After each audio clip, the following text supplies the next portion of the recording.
사람의 힘으로는 할 수 없습니다.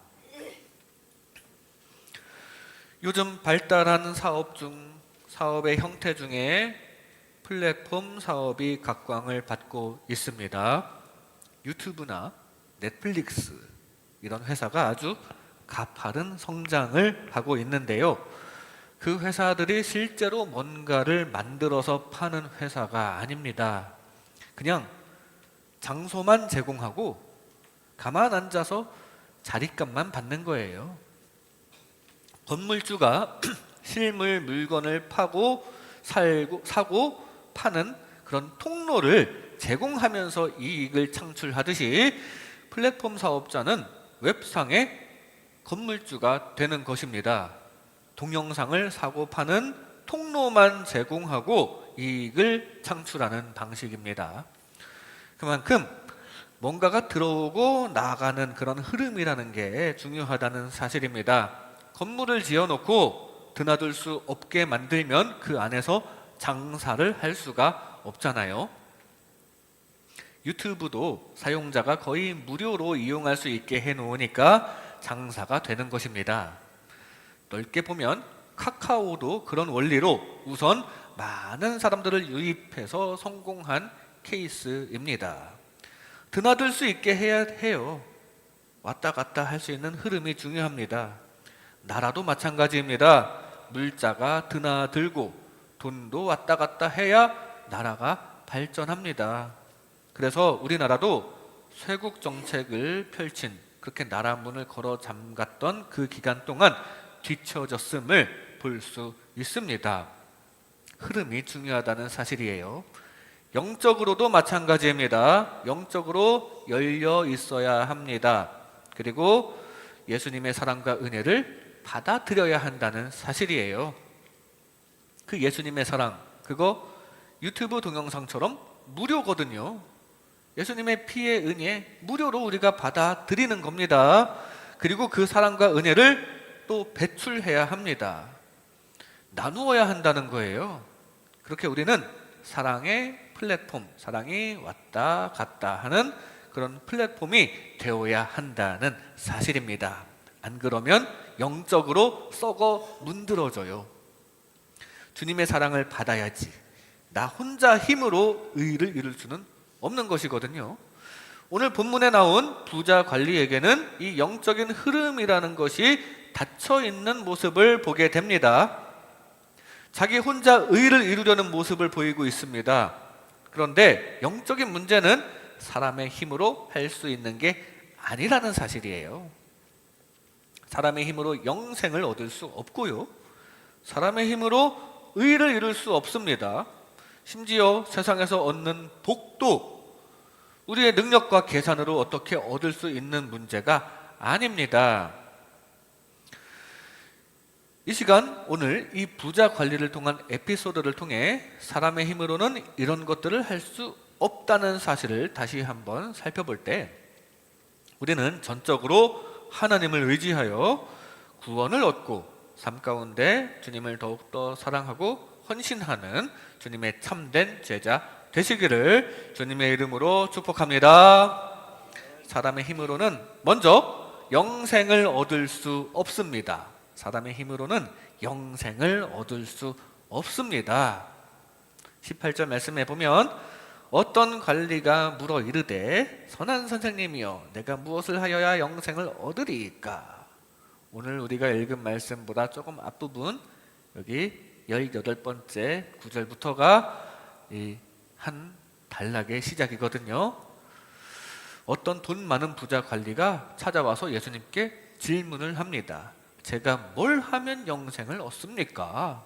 영생을 얻고 싶었던 거죠. 그랬더니 예수님께서는 일단 선한 선생님이라고 예수님을 불렀던 그 호칭에 대해서 먼저 지적을 하십니다. 19절 말씀에 네가 어찌하여 나를 선하다 일컫느냐? 하나님 한 분 외에는 선한 이가 없느니라. 표면적으로는 예수님을 선한 선생이라고 불렀기 때문에 그 호칭에 대한 지적을 하신 것이지만 이 부자 관리가 보기에 예수님은 지금 인간의 몸으로 계시기 때문에 눈에 보이는 거예요. 인간이시기 때문에 스스로의 힘으로 이 눈앞에 보이는 저 예수님처럼 나도 선한 사람이 한번 되어 보겠다는 생각을 갖고 있는 것입니다. 무엇인가를 해서 그 성과로 영생을 얻을 수 있으리라는 생각을 하고 있다는 사실이에요. 즉 자기 의로, 자기 공로로 영생을 얻으려는 생각을 예수님께서 다 아신 거예요. 그래서 여기서 강조하십니다. 하나님 외에는 선한 이가 없다. 사실 예수님께서도 죄가 없으신 분이시지만 예수님께서 겸손하기도 하시거니와 지금 예수님 말씀의 강조점은 하나님 외에 선한 이가 없으므로, 즉 인간은 선한 사람이 없으므로 오직 우리는 하나님의 은혜를 바라고 의지해야 한다는 말씀을 하시고 싶으신 것입니다. 이 부자가 돌아간 이후에 제자들이 잘 이해가 안 가서 이런 질문을 합니다. 아니 그럼 누가 구원을 얻을 수 있습니까? 그 질문에 대한 대답이 오늘 말씀의 요점이에요. 27절 말씀에 이르시되 무릇 사람이 할 수 없는 것은 하나님은 하실 수 있느니라. 그 구원, 그 영생 사람이 이룰 수 없고 하나님께서 이루어 주신다는 말씀이에요. 하나님께서는 하실 수 있다는 말씀입니다. 사람의 힘으로는 할 수 없고요. 이게 핵심입니다. 이렇게 하나님을 의지해야 영생을 얻습니다.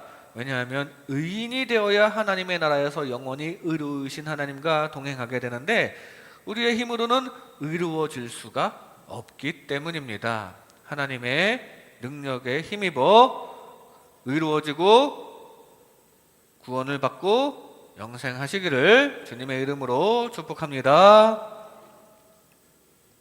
여러분들의 삶과 여러분들의 영혼은 예수님께서 피로 사셨거든요. 여러분들이 모여서 예배하고 사랑을 나누는 이 교회도 예수님께서 피로 사신 교회입니다. 예수님께서 하나님께서 하실 수 있다는 얘기는 하나님께서 세상을 사랑하사 독생자 예수님을 보내주셔서 그 예수님의 피로 희생을 베푸시고 우리를 생명의 길로 인도하셨다는 이야기예요. 이거 사람의 힘으로 할 수 없는 것이거든요. 사람의 힘으로는 영생을 얻을 수 없습니다.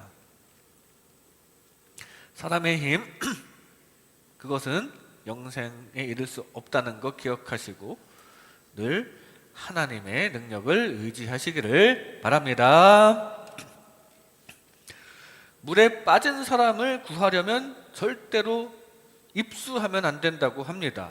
튜브 같은 것을 던져줘서 간접적으로 구해줘야지 직접 물속으로 뛰어들어가서 그 물에 빠진 사람에게 다가가면 물에 빠진 사람에게 잡혀서 같이 죽을 수 있습니다. 왜냐하면 물에 빠진 사람에게는 그 허우적대는 것이 그 자기 의지인데 그 자기 의지가 너무나도 강력하기 때문입니다. 내 힘으로 살아보려는 의지, 그 본능이 너무나도 강력해요. 빠져나올 능력도 없으면서 자기 의지만 강력하여 허우적대는 것, 그것이 바로 죄에 빠진 인간의 모습과 같습니다. 어떻게든 자기 의로 선해지려고 노력하는 거, 그래도 안 되거든요. 그래서 지금 부자 관리도 어떻게 자기 의로 선해질까를 생각하며 예수님을 찾아온 것입니다. 21절 말씀에 보면, 조금 앞에 있는 21절 말씀에 보면 이것은 내가 어려서부터 다 지켰나이다라고 예수님한테 보고를 하는데, 내가 했으니까 이것도 했고 저것도 했고 계명을 잘 지켰으니까 이제 이거 합격점에 도달했는지를 묻는 것입니다. 예수님, 저 착한 일 더 해야 하나요? 아니면 이 정도면 된 건가요? 내심 이 정도면 됐다라는 대답을 듣고 싶은 거예요. 근데 사실 이게 말도 안 되는 질문인 거죠. 착한 일을 통해서 점수를 따는 게 아니기 때문입니다. 물에 빠진 사람에게는 허우적대는 그 노력이 필요한 게 아닙니다. 튜브라는 은혜가 필요해요. 멀쩡한 땅 위에서 베풀어 주시는 은혜가 필요합니다. 마찬가지로 죄가 없는 의로운 저 하늘에서 베풀어 주시는, 튜브를 던져주듯이 베풀어 주시는 십자가의 은혜가 우리에게는 필요하다는 사실입니다. 그 십자가 붙잡고 오직 그 은혜로 나아가야 합니다. 그 십자가 사랑을 받아들여야 거기에 영원한 생명길이 있습니다. 십자가의 은혜로 우리에게 영원한 생명을 주시는 하나님을 더욱더 의지하는 저와 여러분 되시기를 주님의 이름으로 축복합니다. 사람의 힘으로는 영생을 얻을 수 없습니다. 사람의 힘으로는 다음으로 의를 행할 수 없습니다. 의를 행할 수 없습니다. 오늘 본문 22절 말씀에, 오늘 본문 좀 앞부분이죠. 원래 오늘 본문이 18절부터 30절까지 하려고 했는데 성경 봉독하기가 조금 부담스러울까봐 뒷부분만 읽었거든요. 앞부분 22절 말씀에 보면 예수께서 이 말을 들으시고 이르시되 내게 아직도 한 가지 부족한 것이 있으니 내게 있는 것을 다 팔아 가난한 자들에게 나눠주라. 그리하면 하늘에서 내게 보화가 있으리라. 그리고 와서 나를 따르라. 이렇게 말씀하셨습니다. 바로 전에 계명을 다 지켰다고 이 부자 관리가 얘기했거든요. 근데 다 지켰다고는 하지만 예수님께서는 그게 성에 안 차십니다. 부족한 것이 한 가지라고는 하셨지만 그 한 가지가 너무 대단한 거예요. 대단한 거 한 가지가 부족합니다. 아니, 불가능한 겁니다. 지금 당장 자기 소유를 다 팔아 나눠주라는 얘기입니다. 다 팔아라. 100% 섬기고 오라는 얘기입니다. 자기 재산 하나 남김없이 다 베풀고 오라는 거예요. 어떻게 그럴 수가 있습니까? 예수님께서 제시하신 계명들, 20절 말씀에 보면 제시하신 계명들이 쫙 나오는데 그 말씀을 잘 살펴보면 10계명, 5계명부터 9계명까지입니다. 간음하지 말라 7계명이고요. 살인하지 말라 6계명입니다. 도둑질하지 말라 8계명이고요. 거짓 증언하지 말라 그거 9계명입니다. 그리고 내 부모를 공경하라 이거 5계명이에요. 10계명이 1계명부터 4계명까지는 하나님을 대하는 계명이고 5계명부터 10번째 계명까지는 인간관계에 대한 계명인데 그 중에 5계명부터 9계명까지만 언급하셨어요. 그거 다 지켰다고 하는데 한 가지 부족한 것이 있다는 것은 어쩌면 이 마지막 하나 남은 거 10번째 계명을 실천하는 게 부족한 것일 수 있습니다. 이 10번째 계명이 무엇입니까? 내 이웃의 것을 탐내지 말라. 아마도 이 부자는 남의 것을 탐내다가 부자가 된 거 아닐까요? 열심히 일해서 자수성가해서 어렵게 모은 재산일 수도 있습니다. 그런데 많은 부자가 열심히 노력도 했지만 운이 따라줘서 부자가 되는 경우가 많죠. 부모 잘 만나서 부자인 경우도 있고 또는 부동산 투기를 잘해서 부자가 되는 경우가 많은데 아마도 이 예수님을 찾아온 이 관리는 신분도 관리인데다가 모르긴 몰라도 그 권력으로 축제한 재산도 있을 것 같습니다. 부당한 재산이 좀 있을 것 같다는 생각이 듭니다. 확실한 얘기는 아니지만 이웃의 것을 탐낸 결과 얻은 재산일 수가 있어요. 그래서 예수님께서 10번째 계명을 쏙 빼놓고 마지막에 말씀하시면서 너 이거 안 지킨 거야 하고 결정적인 지적을 해주시는 거 아닐까요?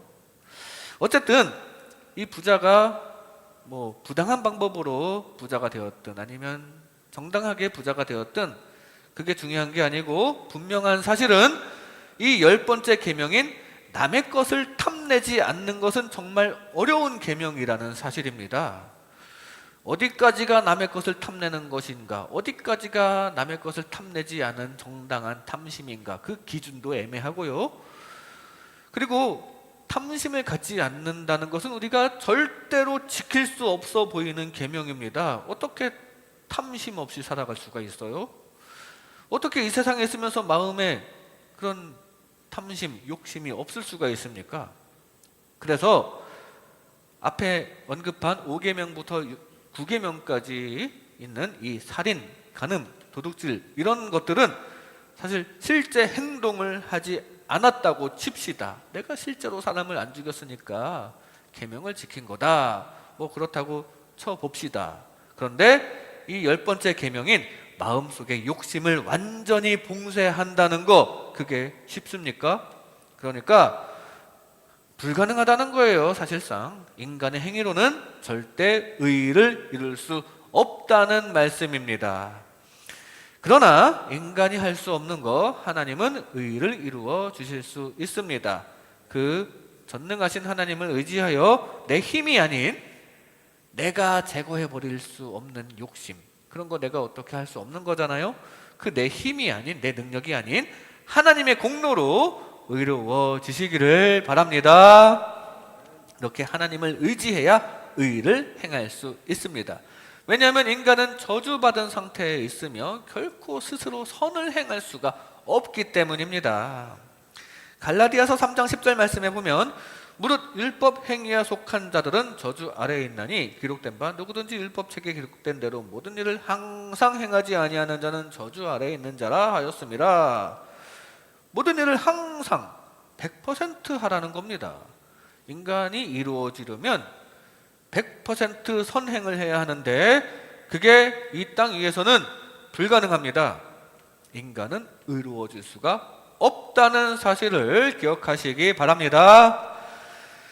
이 사람은, 이 부자 관리는 어려서부터 계명을 잘 지키려고 노력을 했지만 의롭다함을 얻지 못했어요. 그리고 재산도 많았지만 사랑을 실천하지도 제대로 헌신하지도 못했습니다. 마음속에 나는 선한 사람이다, 그런 생각이 잡혀 있었기 때문입니다. 그리고 결국 돌아서서 떠나가는 모습을 봅니다. 돌아서지 않고 하나님을 의지했었어야죠. 예수님께서는 진짜 실제로 재산을 다 팔고 그리고 다 구제하는 데 쓰고라고 그걸 기대하시고 하신 말씀이 아니었을 거예요. 중요한 건 겸손해지기를 원하시고 하신 말씀입니다. 자기 의의를 믿지 말라. 그거 할 수 없는 거다. 그러니까 자기 공로는 내려놓고 사람은 할 수 없으니 오직 주님만 의지하기를 기대하셨던 것인데 이 사람은 계속 자기가 이룰 의의에 집착하고 거기에 사로잡혀 헤어나오지 못하다가 돌아간 것입니다. 돌아서면서 아마 속으로 예수님을 이상한 사람이라고 생각했을 거예요. 나쁜 사람이라고 생각했을 겁니다. 속았다고, 이상한 분이라고, 뭐 저런 분이 있냐고 하면서 투덜대면서 돌아갔겠죠. 자기 고정관념이 딱 있고 그것을 확인시켜 주실 선한 선생님으로 여겼었는데 그게 아닌 겁니다.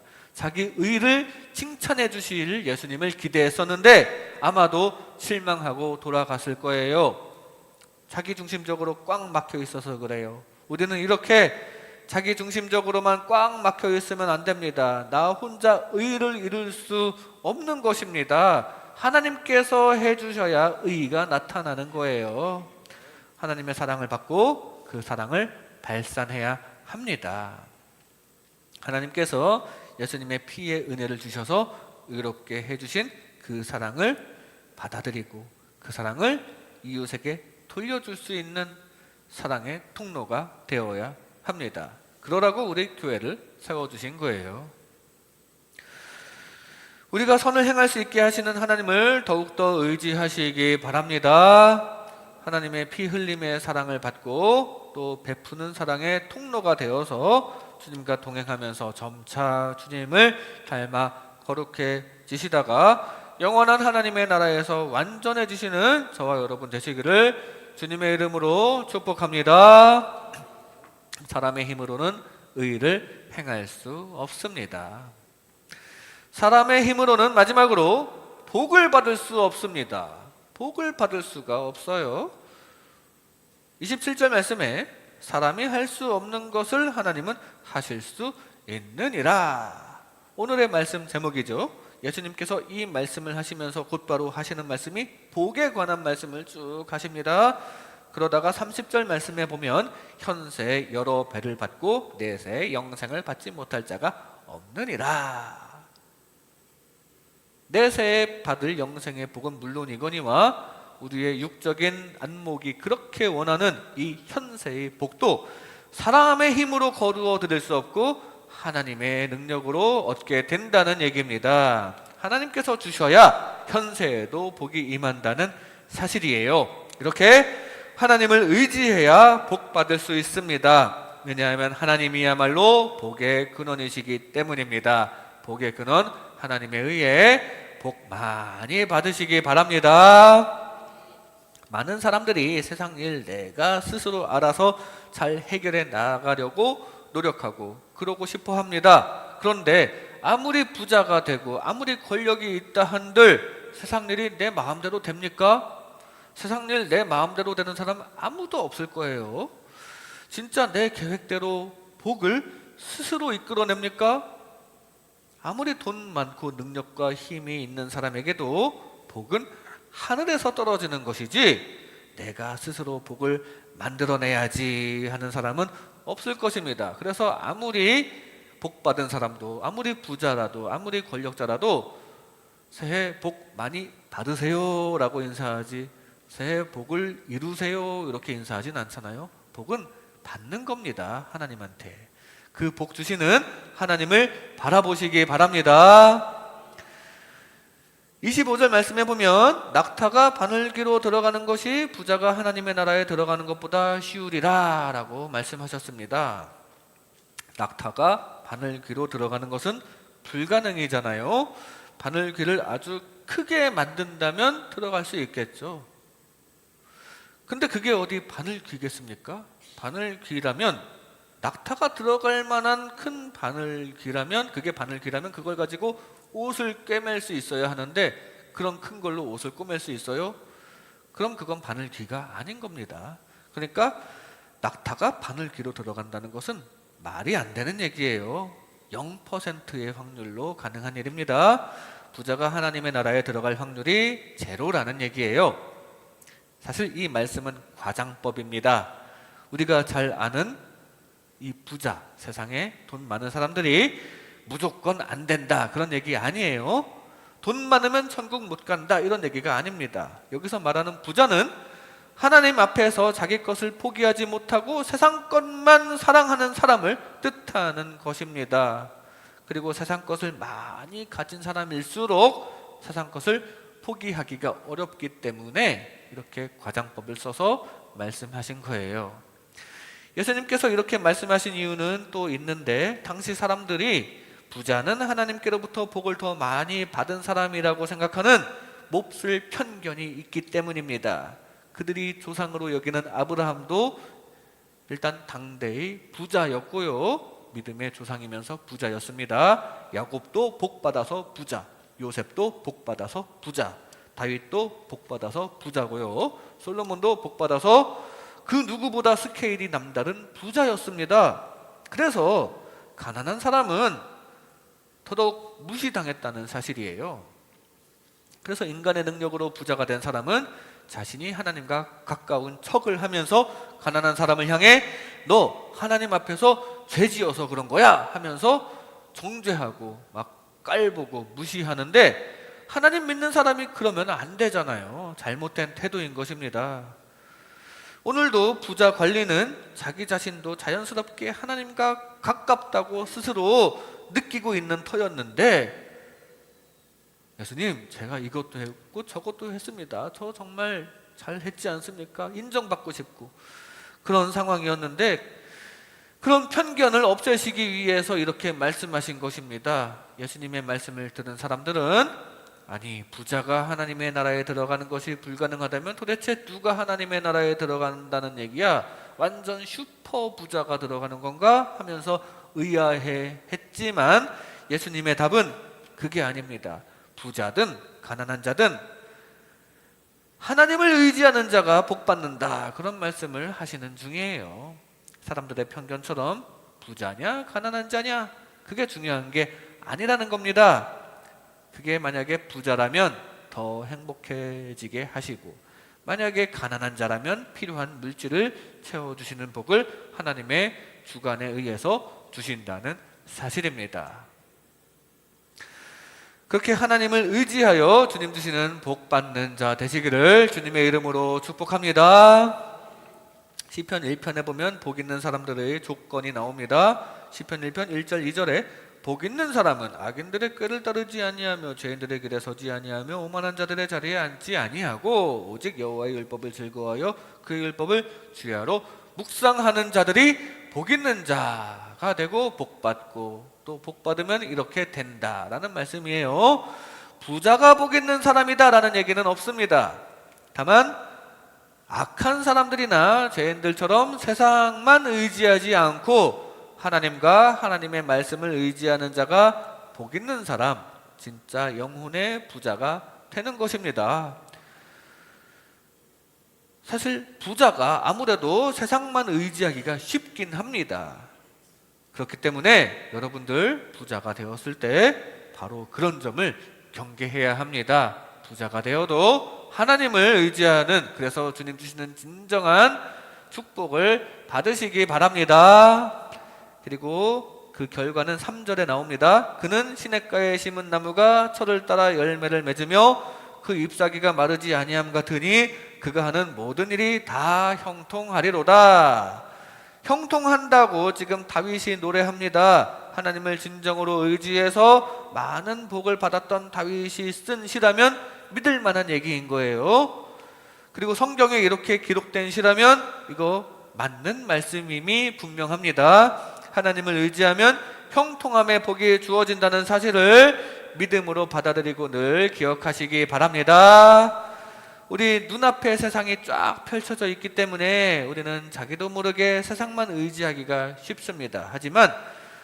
그리고 특히 부자일수록 세상만 생각하게 되기 쉽지만, 하지만 우리는 늘 하나님을 생각하며 하나님을 의지하는 기도 생활을 늘 하시기 바랍니다. 그리하여 주님께서 주시는 진정하고 영원한 복과 더불어 하나님 앞에서 내가 내려놓고 포기한 세상 것들까지 더 채워주시는 은혜가 여러분에게 가득하게 되시기를 주님의 이름으로 축복합니다. 이 시간 사람의 힘으로는 할 수 없습니다. 사람의 힘으로는 할 수 없습니다 라는 제목으로 하나님의 은혜를 나눴습니다. 사람의 힘으로는 영생을 얻을 수 없습니다. 하나님의 은혜를 받고 의롭다함을 받고 영원한 생명을 얻으시기 바랍니다. 사람의 힘으로는 의를 행할 수 없습니다. 하나님의 사랑을 받고 사랑을 나누는 사랑의 통로가 되시기 바랍니다. 사람의 힘으로는 복을 받을 수 없습니다. 하나님을 의지하여 영원한 복과 현세의 복까지 더불어서 받으시기를 주님의 이름으로 축복합니다.